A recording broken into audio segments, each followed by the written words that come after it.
Hai korang, selamat datang ke channel Accountish bersama Cikgu Fazli. So untuk video kali ini kita nak belajar bagaimana cara menyediakan penyata penyesuaian bank. Video sebelum ni kita dah belajar apakah perkara yang korang kena buat sebelum buat penyata penyesuaian bank. Okey, iaitu abaikan baki BB, abaikan nombor cek sebelum nombor cek pertama di buku tunai, analisis maklumat tambahan, bandingkan debit dengan kredit penyata bank dan juga buku tunai, dan last sekali inilah dia yang kita nak sediakan penyata penyesuaian bank. Okey, so untuk pengetahuan semua penyata penyesuaian bank ada dua kaedah. Pertama, tanpa mengemas kini buku tunai. Kedua, dengan mengemas kini buku tunai. Okey, so untuk video kali ini kita nak buat penyata penyesuaian bank dengan tanpa mengemas kini buku tunai. Okey, so terus kita tengok dalam soalan yang kita dah buat analisis dalam video sebelum ni. So yang kita bulatkan di sebelah kredit buku tunai itu yang dinamakan cek belum dikemukakan. Yang korang bulatkan di debit buku tunai itu dia deposit belum dikreditkan.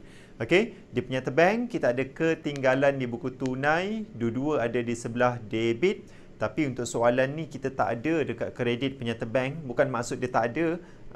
Untuk soalan ni je dia tak ada. Soalan lain possibly dia ada. Dibulatkan di sebelah kredit penyata bank. Okey, baik. So inilah format penyata penyesuaian bank.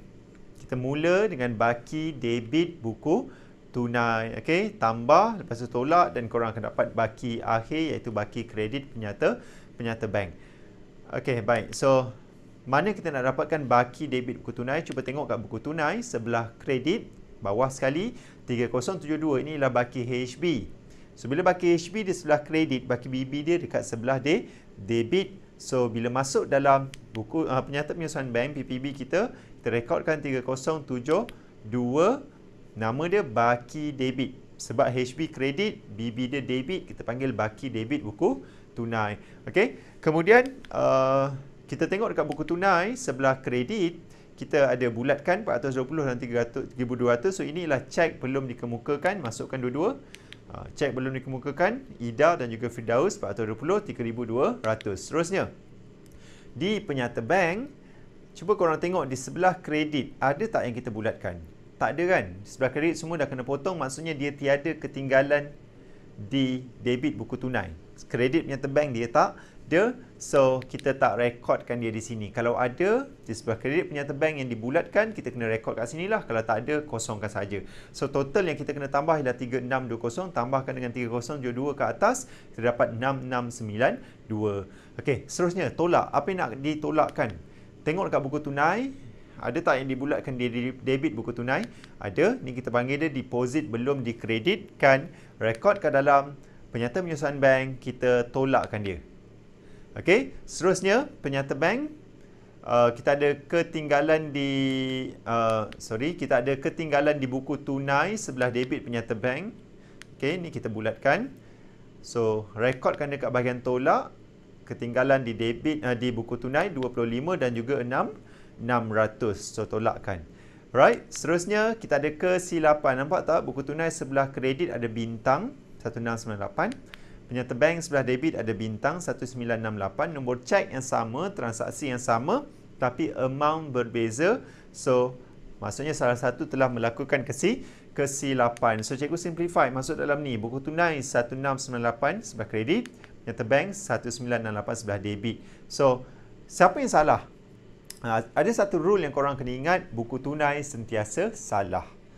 Okey, buku tunai sentiasa salah. So kat sini kita tengok buku tunai 1698 sedangkan penyata bank 1968. So buku tunai dia terkurang sebanyak 270. Bila terkurang kita kena tambah kad kredit tu so that nombor dia jadi sama 270. So tolong ingat apabila 270 ni dikreditkan dekat buku tunai, maksudnya 270 tu kena tolak dekat penyata penyesuaian bank. Kenapa kena tolak dekat penyata penyesuaian bank? Sebab buku tunai, ingat tak, buku tunai adalah aset. Bila dia bertambah, masuk debit. Bila kita kredit, maksudnya dia berkurang. Sebab tu kena tolak dekat penyata penyesuaian bank. Okay? So, saya rekodkan 270. Macam ni. So, maksudnya, katakanlah kita tak kreditkan 270 tu. Kita debitkan. Kerana ada soalan yang korang kena debitkan dekat buku tunai. So bila kita debit kat buku tunai, maksudnya kesilapan tu kena tambah.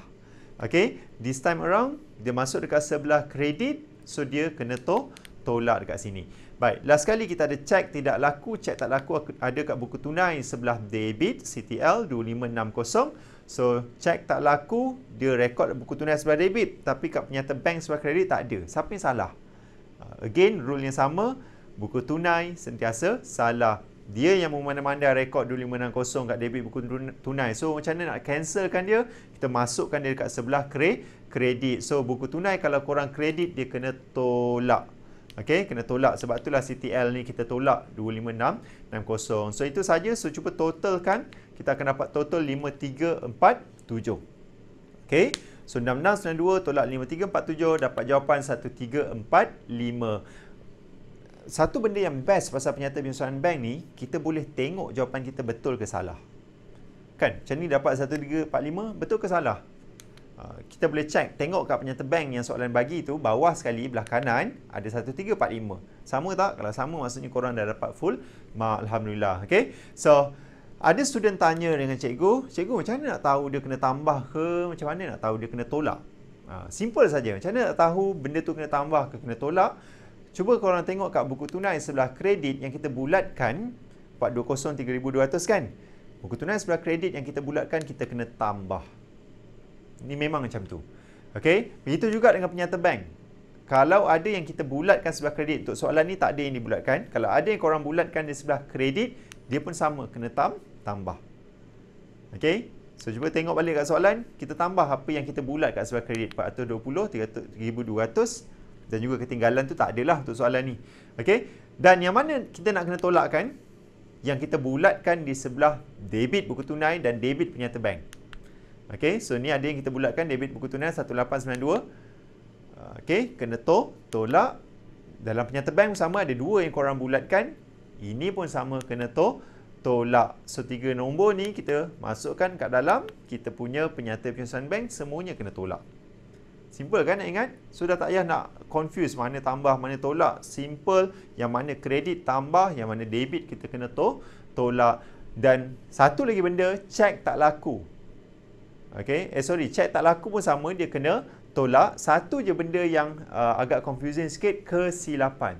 Kesilapan ni korang kena tahu, kadang-kadang dia boleh jadi tambah, kadang-kadang dia boleh jadi berkurang. Cikgu baru je explain tadi. Okey, yang lain semua follow rule yang cikgu dah bagi tadi. Okey, baik. So, itu saja untuk video kali ni. Untuk video seterusnya, kita akan tengok bagaimana menyediakan penyata penyesuaian bank dengan mengemas kini buku tunai.